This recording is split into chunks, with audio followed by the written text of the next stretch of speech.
Want to get this show ad-free? Head to dailytechnewsshow.com/subscribe to find out how.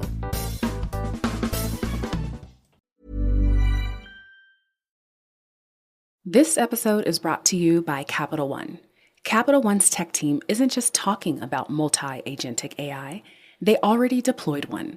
It's called Chat Concierge, and it's simplifying car shopping. Using self-reflection and layered reasoning with live API checks, it doesn't just help buyers find a car they love. It helps schedule a test drive, get pre-approved for financing, and estimate trade-in value. Advanced, intuitive, and deployed. That's how they stack. That's technology at Capital One. This podcast is supported by Ambetter Health. Group health insurance can put businesses in a tough position. If you're a business owner, CFO, or HR leader, this probably sounds familiar. It's fall, and your group health insurance premium is going up, maybe by a lot. And as usual, you have to pick one carrier and a few plans for all employees, even though they have different needs, budgets, and doctors. Fortunately, there's a new approach, ICHRA. It makes costs predictable with stable pre-tax contributions and lets employees choose any plan from any carrier. You choose how much to contribute, they choose what works for them. For coverage you can control, plan on an ICHRA. Learn more at ambetterhealth.com/ICHRA. These are the Daily Tech headlines for Friday, August 29th, 2025. I'm Rob Dunwood. Intel recently secured $5.7 billion from the U.S. government, an investment confirmed by CFO David Zinsser, stemming from the White House's decision to take a 10% stake in the company. Despite reporting strong second quarter results, Intel shares dropped due to concerns about its foundry unit, prompting Zinsser to indicate the possibility of seeking outside investment for the chip manufacturing business. While the deal is still being finalized by the Department of Commerce, Intel issued a corporate warning about potential adverse reactions from various stakeholders, including investors and employees, as well as the risk of litigation and increased public scrutiny. Google's phone app is rolling out calling cards, a new feature that allows users to customize incoming call screens with full-screen images and stylized names, similar to iPhone's contact poster. This feature is part of the Android Material 3 expressive design language update and is visible only on the user's device. It's launching globally in phases with phone app version V188. Alongside calling cards, Google is introducing Take a Message, an automatic voicemail transcription feature available on Pixel 4 phones or newer, and Pixel Watch 2 models or newer when paired with Pixel 6 or more recent Google phones. China plans to regulate its burgeoning artificial intelligence sector to prevent overcompetition and wasteful investment, aiming to integrate the technology as a core economic pillar. Government will encourage provinces to develop AI in a coordinated manner, leveraging local strengths and avoiding duplication efforts, according to Zhang Kalin of the National Development and Reform Commission.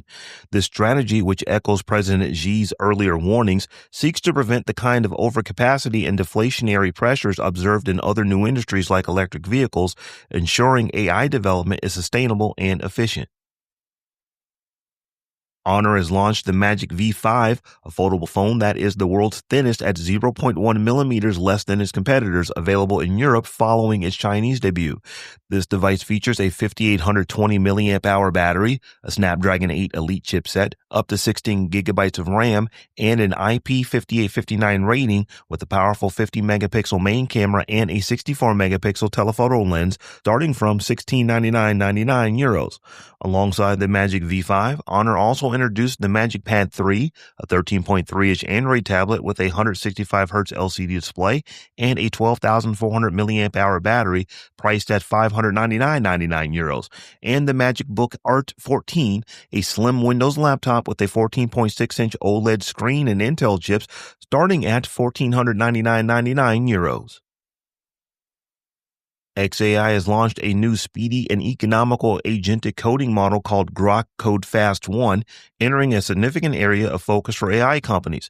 This AI-powered software tool autonomously performs coding-related tasks, and its strength lies in its strong performance within the economical and compact form factor, making it a versatile and cost-effective choice for common coding tasks.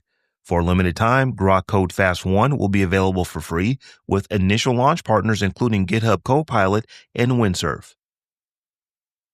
Anthropic is changing its user data policy for Claude, requiring all users to opt in by September 28th if they want their conversations and coding sessions to be used for AI model training. Previously, consumer chat data was not used for training and was deleted within 30 days. Now, data for opted-in users will be retained for 5 years. This new policy applies to Claude Free, Pro, and Max users, including Claude Code, but no business customers, aligning with OpenAI's enterprise data training policies. Although Anthropic presents these changes as user-centric and beneficial for model improvement, the decision is likely driven by other motivations. Google Translate is introducing 2 new AI-powered features this week that could challenge Duolingo, offering AI-generated practice sessions for listening and speaking that adapt to a user's skill level. These features, a more advanced iteration of Google's language lessons experiment from April, are rolling out in beta on iOS and Android. Upon launching, Google Translate will prompt users to select their proficiency level, basic, intermediate, or advanced, though a just starting option is planned for future release. And finally, Microsoft plans to remove the Mobile Plans app from Windows 11 by February 2026. Users will manage cellular plans through web browsers and the Settings app. This change aims to simplify mobile data connectivity, allowing direct integration between Windows and mobile operators' websites. Existing eSIM profiles will remain active, and PCs with cellular capabilities will continue to function normally. This move is intended to provide a more consistent web-powered connectivity solution and give carriers direct control over the customer purchase experience. For more analysis of the tech news of the day, subscribe to dailytechnewsshow.com. You can find show notes and links to all the headlines there as well. Thanks for listening. We'll talk to you next time.